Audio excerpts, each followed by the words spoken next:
The Time's Up movement came to life nearly 2 years ago when more than 300 powerful women in Hollywood took a stand against sexual harassment in the workplace. Its mission is to ensure equity and safety in the workplace across all industries. It's responding to survivors who came forward through the Me Too movement. CBS Corporation donated $20 million last year to advocacy groups working to end sexual harassment in the workplace, including Time's Up. Only on CBS This Morning, Time's Up is announcing the organization's new leader.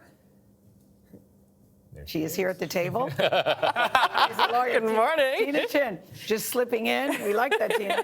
She is co-founder of Time's Up Legal Defense Fund and the former chief of staff to First Lady Michelle Obama. Tchen joins us first on CBS This Morning.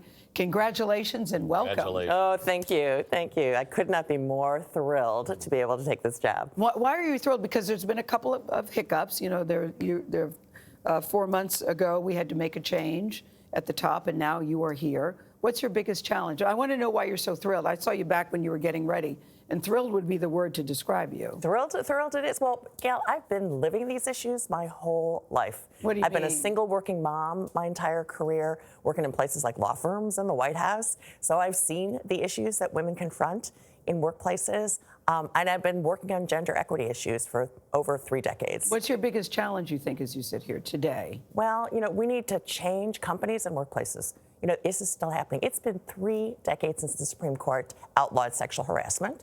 And yet here we are today, right? It's still happening. You co-founded the Time's Up Legal Defense Fund. I right? did. Which has raised over $24 million, is that right? That's right. What's that money being used for? It's being used to help victims of sexual harassment. You know, so many have actually no recourse to legal services, especially low-income women. They can't find lawyers to represent them when they've been sexually harassed. They can't find PR support when their names all of a sudden start appearing in the news. So we've been able to help over 3,600 individuals in the last 2 years who've come forward. And a lot of them, 2/3 of them are low-income women. They come from every industry in the country.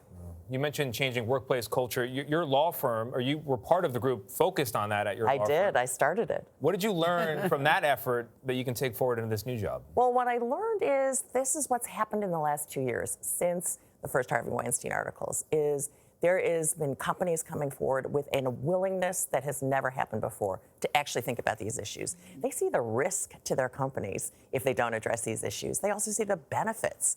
And so I've seen an openness by companies, but here's the thing. They actually don't know what to do. And that's why one of the things we're excited about in conjunction with my announcement is to announce Melinda Gates has given us a generous donation to start an impact lab to What's do the research. definition of generous? Well, it's a lot. I heard an M. I think I heard an M. It's a lot, but it's the first, of what we hope will be more because we need to build research and data. We don't know what works. With these, there always comes criticisms because it's been 2 years since the organization was launched. There are grumblings that it's become very cliquey, very disorganized, that women are just using it as a networking opportunity. But now you are the new sheriff in town. What do you have to say about those concerns? Well, actually, it's not just been that. We've been active with the Time's Up Legal Defense Fund. We've been active in advocating for policy change. So just a couple of weeks ago, folks from Time's Up were with Governor Cuomo when he signed the New York Safety Agenda that changed laws here in New York, to help protect victims of sexual assault.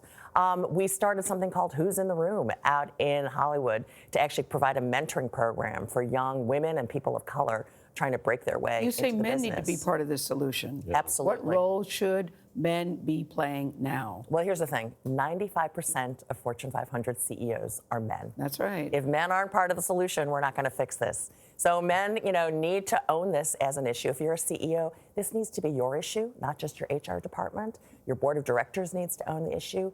And what's the issue? It's about building workplaces that are safe, respectful, and equitable to everyone, and making sure that women have more power and influence. Tina Tchen, good luck in your new gig. Oh, thank you. Thank you. Thanks so much for being here this morning.